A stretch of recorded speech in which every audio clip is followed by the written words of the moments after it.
You're listening to the ISF podcast for your organization's better cybersecurity.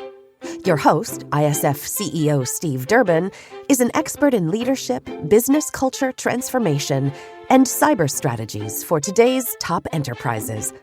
I'm producer Tavia Gilbert. In today's episode, Steve speaks with Christopher Tito Sestito, chairman of the board, CEO, and co-founder of Hidden Layer, a cybersecurity startup dedicated to preventing adversarial machine learning attacks. Tito shares his perspective on where the business world is currently when it comes to AI and cybersecurity. He also gives his thoughts on the state of AI regulation and what business leaders should do to protect their organizations in the age of AI. So, Tito, it's great to have you on the podcast. Thank you so much for joining me today. Thank you so much, Steve. Happy to be here. Great. Now, you're one of the co-founders of Hidden Layer, which is a cybersecurity company started 2019, if I remember correctly. And what you do is really look at preventing adversarial machine learning attacks, something that is becoming hugely important and, of course, relevant today. So just to get us started, can you give us a little bit of background as to how you came to start up Hidden Layer? What was the real driver behind that? Yeah, absolutely. I wish I could tell you it was a stroke of genius by the three of us. But in reality, we were just victims of an adversarial AI attack, one of the first that ever happened in the wild. We worked at a company called Cylance, which was really a next-gen antivirus company that was using artificial intelligence to sort of replace the old signature-based detection antivirus that had been kind of the status quo for a long time. And the reason that's relevant is back in 2019, we had a machine learning model that was part of our Windows product, and some threat actors actually downloaded that from a free trial of that solution and then performed one of the world's first adversarial inference attacks on that model. And, we didn't even have names for it at the time, but essentially they were able to submit adversarial samples to that model and then reverse it completely. They were able to build a copy of it offline, and they were selling that on the dark web. They were testing bypasses offline and then bringing it online and conducting against our customers. So it was highly consequential, and it was really a moment that woke us up to really how vulnerable artificial intelligence is. Jim Tanner and I, the co-founders of Hidden Layer today, now we're charged with the response to that. And, we spent about 4 months straight just trying to put that fire out. And that really showed us these models. They're, you want your customers, you want the public to interact with them as users of the models, but that makes them just as available to threat actors. And so it was ultimately just a big wake up call to us. And we learned, look, these models, they're vulnerable at runtime during that interaction period, but they're also extremely vulnerable as an artifact itself. When you think about things like, if you just think about like a Microsoft file, we've got 30 years plus of security built into that. If you have a Microsoft portable executable file, we sign them. We have very strict permissions where you can read, write, and execute. We have import declarations of different code you're importing. We have security versioning information. We have all sorts of these mechanisms to secure it. But models, they're still executable files, and we have none of that. It's really the Wild West as far as that goes. So that's leading to situations where threat actors are using them as vehicles to deliver malware. So really there's supply chain issues, there's runtime issues, there's all sorts of needs. Really every need that you have within cybersecurity for any other entity still applies to artificial intelligence. And that's what really gave us the drive and the need to form Hidden Layer. And that, as we say, was, almost 6 years ago now. So where are we today when it comes to how secure AI is from cyber intrusions and attacks? Do you think, have we learned anything over those past few years? From the vendor perspective, outside of artificial intelligence, I think we've learned a lot. I think the challenge at the AI level is how fast we've moved. So even if we are learning, AI is traveling so quickly in terms of its progression. I mean, that time that we formed the company in 2022, and that was still about 6 months before ChatGPT and pivoting into generative AI solutions. And so every week or two, there's a new leader in terms of models. We've had a rise of other players in the space like DeepSeek. We've had the proliferation of smaller models that are now available and small enough to put inside of applications. There's been so many advancements that if you don't have a dedicated organization looking at this, it's really just moving too quickly to ultimately have things at a sort of hardening level at the model layer itself. So we've learned quite a bit, but the space is moving so quickly that it really does require sort of a dedicated look at how to secure these assets. And even then, it becomes a little bit of a challenge. But I think there is general awareness to a lot of things at sort of a categorical level. So when you look at things like prompt injection, I think the population is becoming more aware to that. Then it can get a little bit more sophisticated, like indirect prompt injection. There's like bypasses for model refusals. There's all sorts of additional like tool abuse, tool faking. There's so many different techniques here that are not really at the forefront of users of these models that is kind of creating a little bit of a dangerous situation today. So we're learning, we've progressed, to answer your question directly, but we're way behind the eight ball as compared to other assets in cybersecurity that we secure.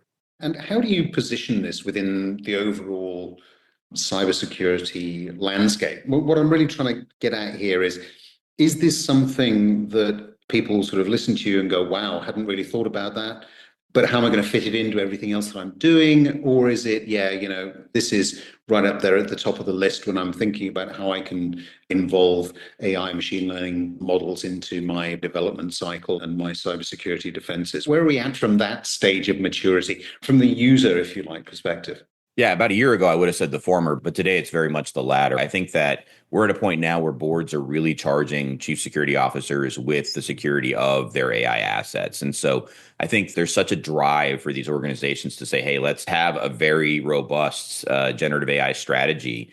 The conversation around securing that is starting to become pretty common at the highest level in these enterprise organizations and government agencies. And so, when we formed the company, it was very much like, let's educate, let's let everybody know that this is going to become an issue. And then fast forward a couple of years to today, when you go to a CISO conference, the top three conversations are, how do I secure AI? How are the bad guys using AI against me? How do I leverage AI to be even more effective? So it's very much at the top of mind for organizations. We're starting to see AI security teams pop up at large, definitely in the heavily regulated industries, but that's becoming a broader sort of need for organizations on the blue team side. And then as fast as AI is progressing, so is sort of the need for the security layer and other foundational layers associated with artificial intelligence. So I think it is moving pretty quickly. I don't think that we're quite caught up, but at the same time, I think it's certainly at the top of the enterprise, a major focus now. And we're starting to see budgets for securing artificial intelligence become part of the plan. So it's very, very much an area that we are seeing progress. That's got to be good news, right? Because one of the things we've always talked about in the industry for many, many years is the fact that perhaps people at the top of the organization don't quite understand it, don't quite fund these things. And certainly from my perspective, when I look at the way in which AI is generally being adopted across multiple industries all around the world, if you don't have that particular light shining on the security component of it, then you really are just setting up problems for tomorrow. One of the things I wanted to ask you is just to sort of flip it around a little bit, because we've talked about AI and perhaps, the vulnerable state, so people attacking it. But let's look at it from the other perspective. How much can we actually rely on AI to protect us from cyber attacks? Because there's two sides to this, as you pointed out.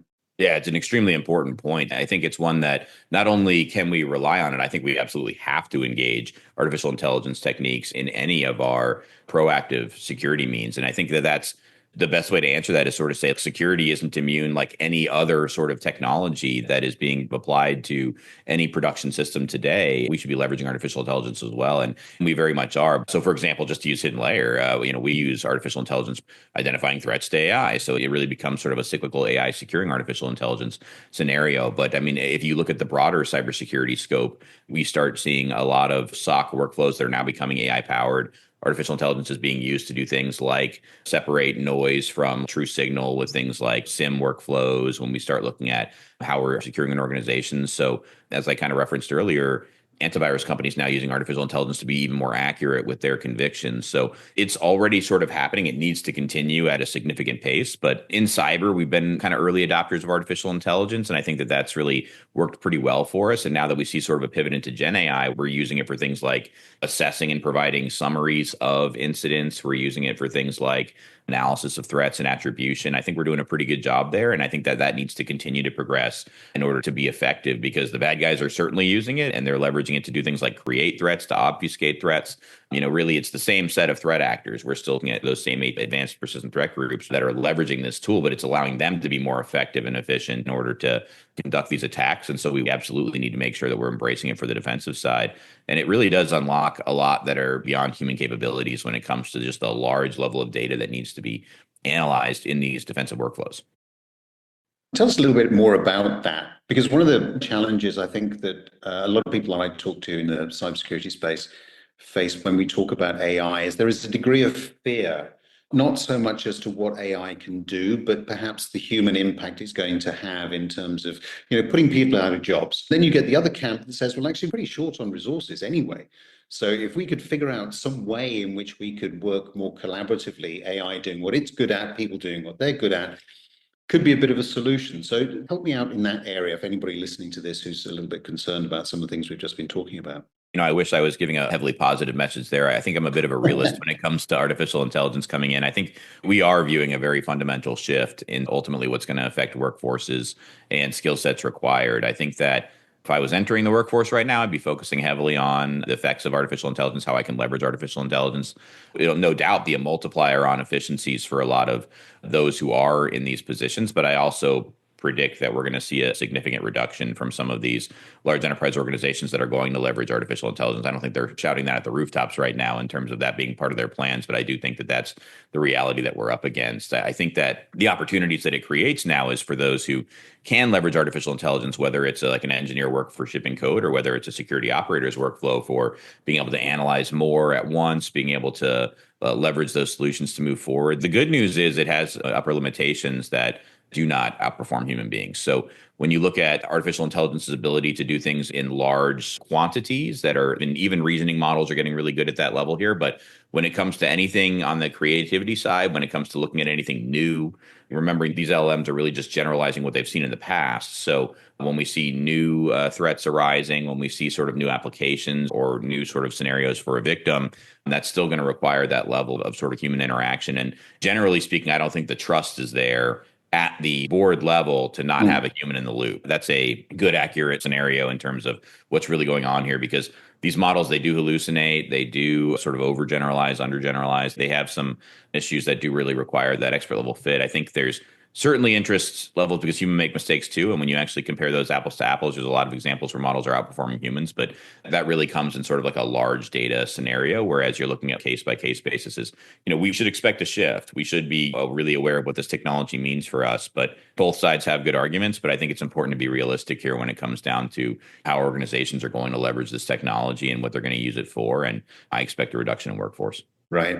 And of course, we always have to bear in mind, don't we, that whilst we're talking here about the good guys and how we're going to make best use of it, the bad guys are probably still slightly ahead and will remain slightly ahead of where we're at. So we're always going to be playing this adversarial game, if I could put it that way. And the key to that, of course, for most organizations is to focus on resilience, not about if things go wrong, but when things go wrong. What are some of the most important things for people to consider when building cyber resilience in today's threat landscape in conjunction with all the prevalence we've now been talking about of AI? Yeah, I think the important thing to remember here is we're not reinventing the wheel. We are form-fitting the same strategies we've been leveraging to artificial intelligence as well. So when I'm talking to chief security officers, I'm telling them, hey, I'm not asking you to make any new decisions here. I'm asking you to apply decisions you've already made to the artificial intelligence space that your organization is investing into. And so that means that same defense in depth strategy. That means looking at the supply chain issues. That means the artifact itself, the code base itself. And then it means moving into the behavioral side where you look at sort of what are these models plugged into? What do they have the ability to affect? Who's accessing them? How are they interacting with them? How are they using it? And then moving into things like, your posture management overall. Where are these models coming in from? Who has access to them? Should that be controlled by roles? Should that be controlled by individuals? What impact does all of these assets have across my organization? All the way into testing. Should I be actively attacking these models first and red teaming them so that way I can ultimately understand what's going to happen and tune my security solutions to that ahead of time? And so none of what I just mentioned is new. It's really just those same workflows and those same sort of commitments that we've made on the cybersecurity side that need to be applied to the artificial intelligence space. So all the way up to regulation. At Hidden Layer, we're spending a lot of time interacting with lawmakers, both federally here in the US, as well as with the EU Parliament and also the industry-specific organizations that are looking for regulation on artificial intelligence. So that's really our message is we don't need to rewrite anything here. I mean, we're going to get 80% of the way by just sort of holding artificial intelligence to the same standards that we have other software. I think that when you start getting into sort of the bias and sort of ethics behind AI, it gets a little more complex. And that's a little bit more of a data problem, in my opinion, as far as how these models were trained versus a cybersecurity problem, which is how they're being used and what access they're given. But that being said, I don't think we're reinventing the wheel there at all. And that's how Hidden Layer was built. We looked at the evolution of moving to like EDR as far as, the prior 30 years of cybersecurity, and then said, let's rebuild that form fit for artificial intelligence.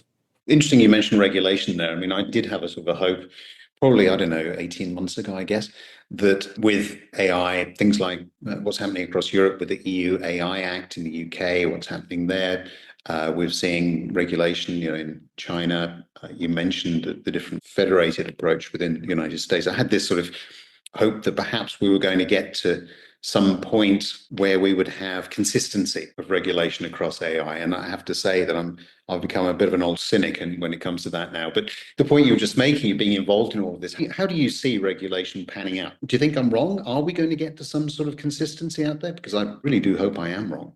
Unfortunately, I share your cynicism. I think we've been relatively ineffective to date in terms of the AI. Just to use here in the US as an example, we withdrew the prior administration's call to action. Now we have almost the exact same thing moving forward from the current administration. And so I would say the biggest mistake we made out of the gate was really conflating security of artificial intelligence and ethical artificial intelligence and safe artificial intelligence. I think that both are incredibly important and we really need them. I think Hidden Layer, we focus on the security side, so I can answer a little bit more about that. But that being said, like ethical AI, reducing bias in AI, massively important, but you're not going to solve that with the same regulated rule set that you will on the security side. So I think the important thing that we're starting to recognize that you're seeing some shifts from folks who are doing safe AI institutions into secure AI institutions, and people starting to realize, okay, these are two different responsibility sets, just like they are in every other technological asset. But that being said, I think we're starting to sort that out, and that's really going to be important for regulation because that affects things like, who's responsible, who are we going to hold accountable for these things? Is this the model builder? Is this the data that's being used to train these models? Or is this ultimately the user of the AI model? All very different as far as those things go. I think, again, to use the US as an example, I mean, we have states that are on completely different ends of the spectrum now that are pushing regulation. So I'm not very optimistic about what we're looking like there. And same thing on the EU side. I think the AI Act even has a pretty significant amount of time that they're going to allow once they do decide what's going to be required. They're offering up years for organizations to become compliant. And at the pace of artificial intelligence and how much it's advancing, what's it going to look like 2 years from now? These regulations aren't likely to continue applying at the same sort of scope. And so I think that we aren't moving quickly enough as far as regulation goes. I think that there's positives and negatives there. I mean, we don't want to be so heavy-handed with regulation that we end up slowing down innovation because to make it geopolitical for a moment, some of the other parts of the world are not going to be regulating in that same level. And, certainly organizations will be competing within one way or another. So there's things in the pro column for that as well. But if you just look at data science over the last maybe 7 or 8 years, we've been building models in a pretty cavalier form. I mean, ML operations really has only existed for about 5 years. So when you start looking at things like, how is this model performing? What is it doing? Even pre-generative AI, when you were just building some sort of classification model or some other predictive model, you might have a CEO come down to the data science team and say, hey, I need a model overall that's 99% accurate. Go build it. There weren't any other rules. Data scientists found things like, hey, this underrepresented group over here isn't performing as well. I better just throw that out of the data set. And all of a sudden I'm back over 99%. But that doesn't work well when it comes to the real world application. You start to see underrepresented groups not performing as well with the models. And so I think those are all things that we've sort of identified and ironed out to some degree in other areas of tech, but in artificial intelligence, we've kind of been giving a pass just based on the fact that I don't think it was fully understood. I think that there's a lot that we can do as far as regulating things like how these models are built, what data is used in them, how well that those sets need to be used. And it doesn't have to be regulation. It can be organizations wanting to see that across performance of their own models across different classifications of data. And so there's a long way to go. But I would say that the regulation hasn't quite caught up in any form. And the pushing of artificial intelligence is outpacing the regulation for sure. So I don't see a sign of closing that gap either. You made a really important point, I think, which is to try to get people to understand that it isn't a simple case of regulating AI. There are a number of different layers to it. And if we're just going to try to take this one-size-fits-all approach to it, then we're lost before we've even started. I like very much the way that you split out the security component and what needs to be done on that side, perhaps, from things like ethical use, data, and so on. So I think those are some really good starting points. I violently agree with you. Regulators have traditionally always been behind the game. When you've got something like AI, which is moving at such a pace, it is impossible for most people to keep up with what is going on anyway. So from a regulatory standpoint, we probably don't stand too much chance in the short term. Somebody said to me the other day, well, why don't we just get AI to write the regulation and that'll be done? It might be our best shot. That's right. Certainly a starting point. What do you actually think, Tito, that business leaders should be doing? What steps should they be taking to really protect their organizations when the message comes down from a board? This is the way that we're going to go. We need to be using AI more aggressively to help us develop our business. What are some of the things that they should be asking? Because all too often, of course, from the security standpoint, the security guy is left to pick up the pieces because the project is already underway. So it would be helpful if we could just sort of lay out some steps, I suppose, or some thoughts that business leaders might want to have before they come down with some of these brilliant ideas. I'll break it into 3 categories. And I think the best way that organizations can interact there is really, again, it's not reinventing the wheel. The first thing is the supply chain side. Where are these models coming from? How are our organization and how are these data scientists starting? Because most aren't building artificial intelligence from scratch anymore. They're using pre-trained models from open repositories like Hugging Face or GitHub or some of these other solutions. So question number 1 is, what am I bringing into my organization? And it's no different than other CI/CD pipelines. Again, you want to be able to scan code before it comes into your organization and make sure that we're leveraging things that are clean when they get here. We should continue to scan them and make sure that they're continuing to be clean and there's no insider threat issues or no part 2 of a longer threat action scenario. But I think number 1 is, what am I getting? Is it clean? Is it legitimate? Is it the model that it's purporting to be? Because that's certainly an issue out there. So let's scan that code when it comes into the organization. And then the second category would be behavioral. Who has access to these models? How are they using them? You should be logging your model inferences like you would any other activity. You should be creating an auditable log so that when there is a security incident, you can go back and answer questions like, where did this runtime issue happen? What was this inference? What was submitted to the model? Who submitted it? When did they do it? All of those issues so that you could backtrack against any sort of incident that takes place. And then, that also answers some nice proactive questions for you. How are these models being used both by, in the case where you have public facing chatbot on your website? We work with many organizations that are doing exactly that. They need to be able to ask that question. How are folks interacting with that model? So when it is anomalous, we can jump on that a little bit more proactively, whether it's malicious or not. And then ultimately, when we do see things like somebody engaging with a model with a known attack tool or conducting known threat attempts against those solutions, observing patterns that are associated with things like prompt injection, indirect prompt injection, data leakage, all of those things, you're prepared. And this organization is in a state where they can actually address it and understand what's taking place. And then lastly, I would say, understand your posture management, understand things like the roles of who can interact with the model. The way in which a engineer is using a model to write code should be pretty different from the way that someone on HR is using it to understand your workforce. So, have that understanding, who should be allowed to do what, and control that with policy. Maybe you don't want your HR team writing code. That would make sense to me. And really, you can control that at the level of policy engaging with these models if you're using a vendor control alongside it. So I would really look at it categorically, decide what you want your organization to be allowed to do and not allowed to do, and then enforce it like you would any other sort of area there. And again, there's quite a bit of shift here on the AI side. It's moving pretty fast. So whatever rules you set in place are definitely going to need to be reviewed probably at a quarterly level right now to understand things like what's happening with models when I'm bringing them into my environment, when I'm fine tuning them or setting them up for some RAG infrastructure. And then the last thing I'll call out, sort of all 3 of those categories are going to apply to it, but every organization really needs to pay attention to their agentic strategy right now. I think if you're engaged with other enterprise organizations, as all are, everyone's building agents right now, and those agents have a lot of autonomy in order to be able to conduct transactions, in order to be able to deal with data, to be able to interact organization to organization. And I think every CISO is going to need to be able to really articulate what they want to be allowed here and not, because we're removing humans in the loop with these agents. We're allowing them to have quite a bit of agency in order to conduct these transactions at an incredible rate. So I think, again, not to sound like a broken record, but the best thing to do is take everything that you've applied to your network, take everything you've applied to your databases, take everything that you've applied to your workforce, and really hold artificial intelligence to those same standards. Some great advice there, Tito. Thank you very much for sharing that. I imagine if anyone listening to this wants to hear more, that you're more than happy for them to reach out to you and contact you either through the website or some other way. What would be the best way for people to get hold of you if they were interested in taking it a bit further? Yeah, the website's really convenient. You can request a demo. You can engage with us. We'll do all of those things for you. We'll help you on your AI journey. We'll ensure that you're holding AI to the same standards that you do across your cybersecurity strategy. And so, yeah, just hiddenlayer.com. It's a great way to reach out to us, and we can help you with every step of the way.